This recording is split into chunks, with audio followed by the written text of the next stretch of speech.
Hey guys, I am the Texas Man. Thank you guys so much for coming back to the channel and checking out this video.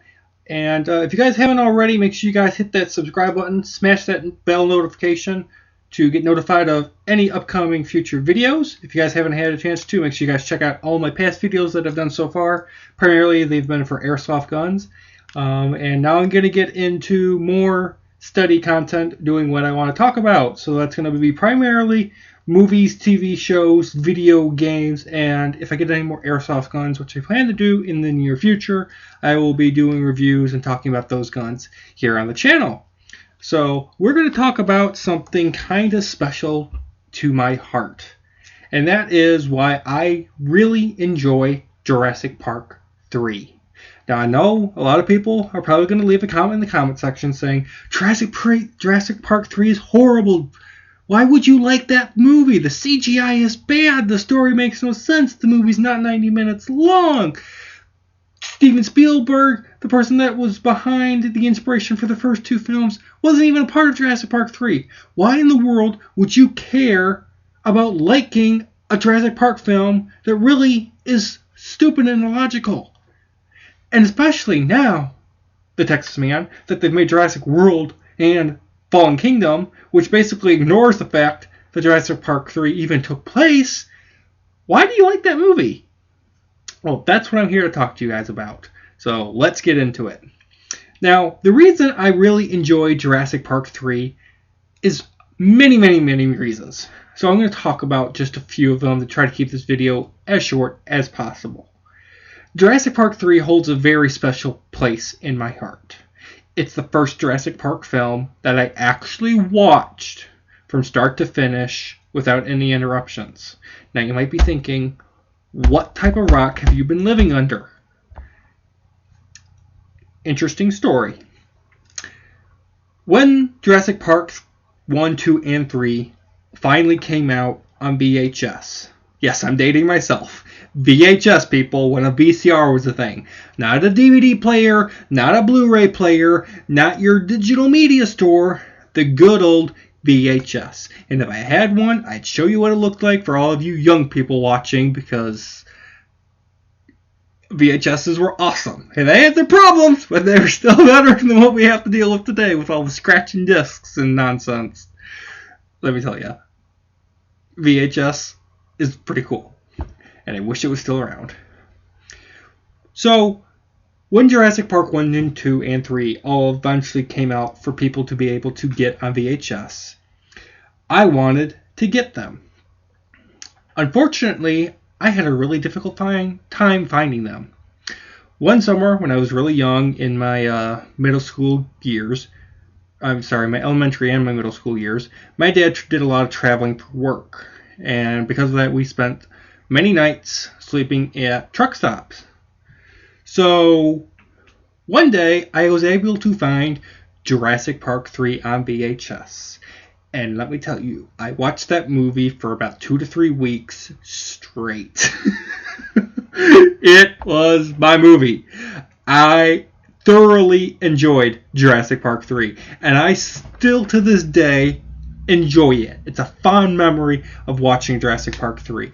I love the velociraptors and what they do. I love the pterodactyl scene in the birdcage. The Spinosaurus is awesome.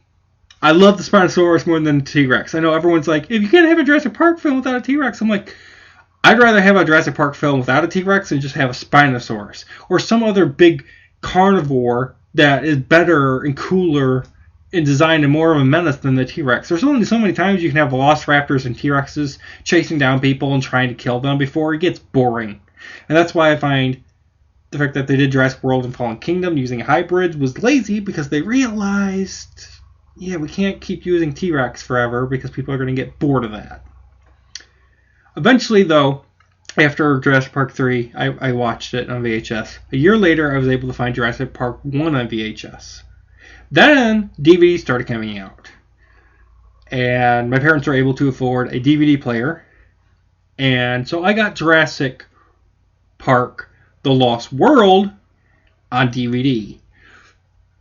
So, if I ever wanted to watch Jurassic Park 1, Jurassic Park The Lost World, and Jurassic Park 3 like binging or just watching them in order, not have to worry about, timeline or any of that stuff. If I ever wanted to watch those 3 films with anybody else, or if anyone else in my family wanted to watch them, we literally had to hook up the VHS player, watch Jurassic Park, unhook the VHS player,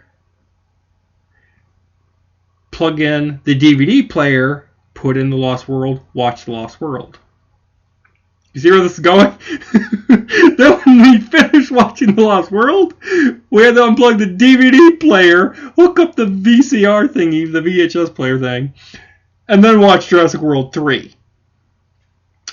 In between that, your VCR or some other side gizmo is having to rewind that VHS tape.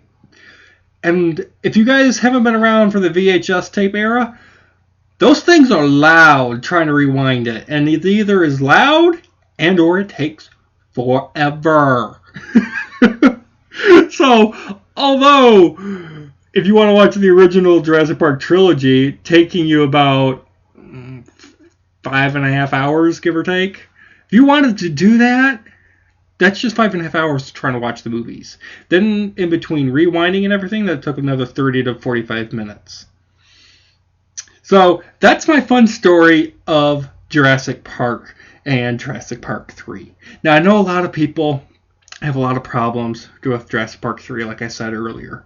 But Jurassic Park 3 will always hold a special place in my heart, no matter what. I know there's problems with the plot lines, and the older that I have gotten, and the more I've watched it, I've come to understand that the movie's not amazing, especially with like the fact that Dr. Alan Grant and Miss Alan Grant, that quote unquote, they were dating or falling in love or engaged and whatnot. In that scene, I mean, in Jurassic Park 3, that all gets shot out the window. I also understand that the ending with the pterodactyls escaping the island is stupid because of what they set up in Jurassic Park 1 and 2. I understand that going to the island is also stupid because of how this. It's just a bad film. The worst thing, honestly, and the first time I watched this, I didn't understand this because it doesn't add anything to the story, is Dr. Alan Grant's thinking that everyone's dead and all that's left on the plane is the Velociraptor.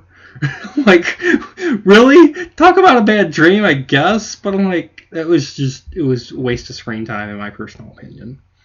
So, this is not any reviews, this is not me giving any scores to any of the Jurassic Park or Jurassic World films. I just wanted to tell you guys my really funny story of why in the world I actually enjoy Jurassic Park 3. Even though I know you probably, along with everyone else, hates Jurassic Park 3. I enjoy it for what it's worth. It holds a special place in my heart, and it always will. Thank you guys so much for watching, and you guys all have an amazing day. This has been the Texas Man, signing out.